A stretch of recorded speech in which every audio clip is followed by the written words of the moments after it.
Sweet land.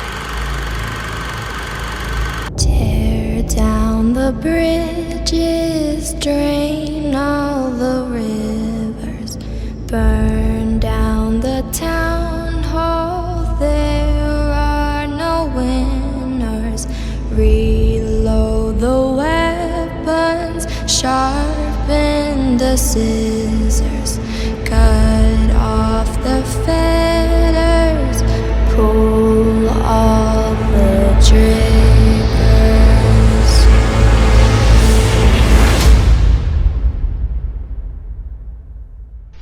Граждане, братья и сестры, бойцы нашей армии и флота, к вам обращаюсь я, друзья мои. Переломные военные нападения гитлеровской Германии на нашу родину начаты 22 июня. And everyone's screaming when the lights go out. Несмотря на героическое сопротивление нашей армии, несмотря на то, что лучшие дивизии врага и лучшие части авиации были разбиты, нашли согласование на полях сражения, враг продолжает есть вперед, бросая на фронт новые силы. Над нашей Родиной нависла серьезная опасность.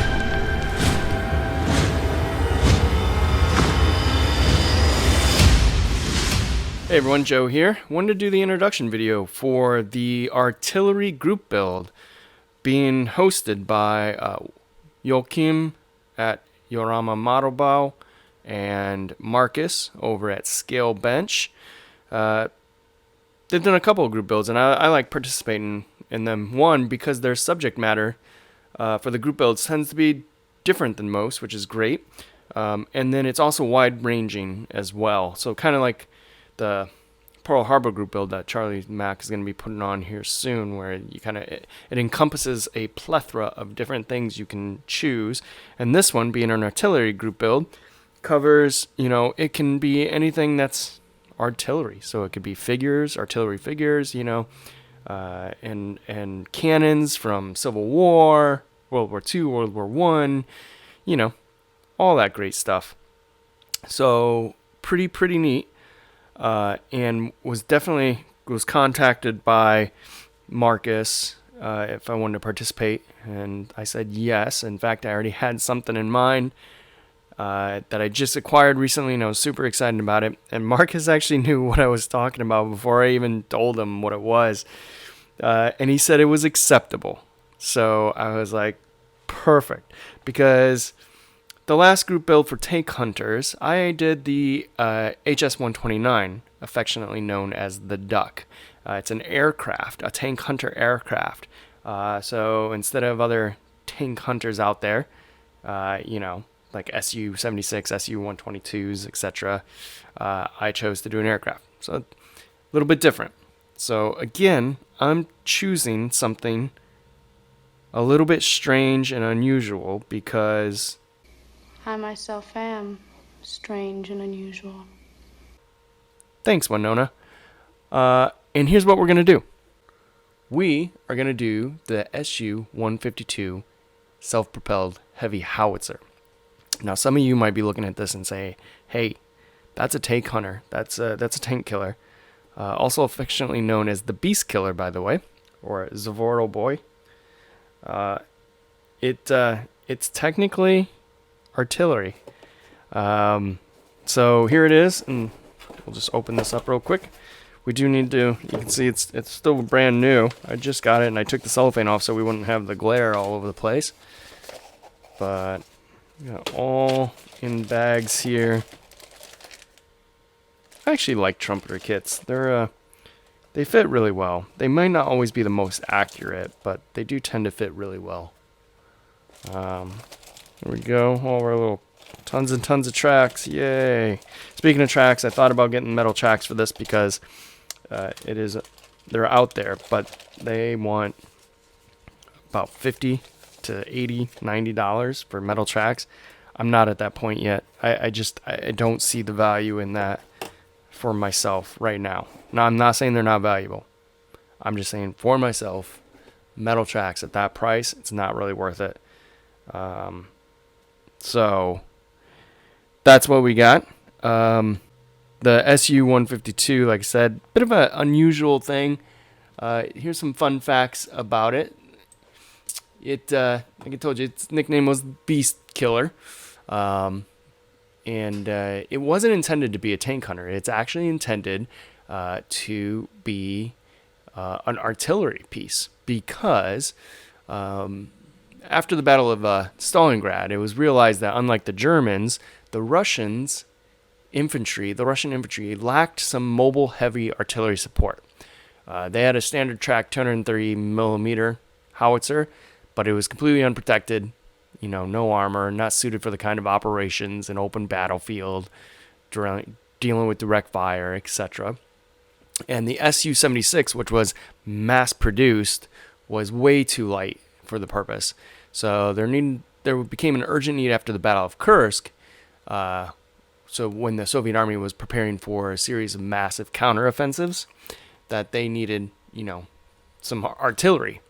So the Russians said, hey, and all I can ever think of is Night Shift, friends, we need artillery.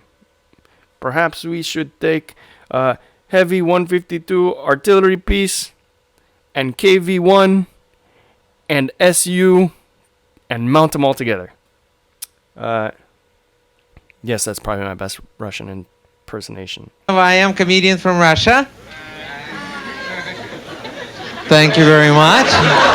And then drink vodka afterwards and go to discotheque. But that's kind of what happened. So that's what they did. The KV-1 was kind of out by that time, but the chassis was a great chassis. The KV-2 was actually utilized for this purpose, but the barrel was too short. It was actually not a stable tank and a little bit too large. So that's how the SU-152 came to be. So pretty neat stuff, in my opinion. And I actually love SUs. I've got a 122. I've got a 76. I got a couple 85 still. I think I got 100, an SU-100. So I like these kinds of vehicles. So that's what we have going on with this.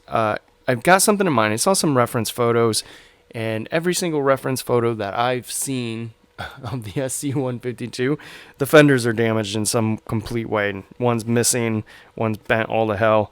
So we're probably going to do that and build off one reference photo we have, because I actually do not have reference material for this. So we're going to be using the interwebs, and then, see what we can do with it. Now, with that, we're going to be adding some, as BG would say, accoutrement to that. Merci beaucoup. What we're going to be adding here is we've got a ton of the value gear stowage, universal stowage. So we'll be adding in some tarps, tents, and boxes, etc. So we'll be doing some of those. And then we have a few Soviet tank crew kits. I've used some figures out of here. I haven't used anything out of here yet. So we'll probably do maybe one or two out of the tank crew. And then I think what we're going to do is we have one or two riders set, because in every reference photo and even in the intro video here, you could see that there was always infantry riding on these. There was always someone riding on these things. Always. They were like the taxis of the Soviet Union. So we'll probably build up a couple of these guys, like one or two, and put them on there somewhere. And then I just picked this up the other day because I thought, yeah, that would be kind of nice to throw on there. Now, this is an Allied set. I know that some of these probably are not Russian, but we'll see what we can do. I think one of them might be, but we'll find out. Even if it's not, it's fine. They could have picked it up along the way. Again, I'm not a big rivet counter and all that stuff. You know, there's all sorts of possibilities during the war, especially the end of the war, of what could be happening. So that's what we've got. That's what we're going to build. Really do appreciate Joachim and Marcus for putting these on. Lots of fun. It starts December 1st, so we'll start cracking into this thing December 1st and get to working on it, and give some updates along the way. All right, everyone. So I hope you're all doing well. Hope you're staying safe. And until next time, take care.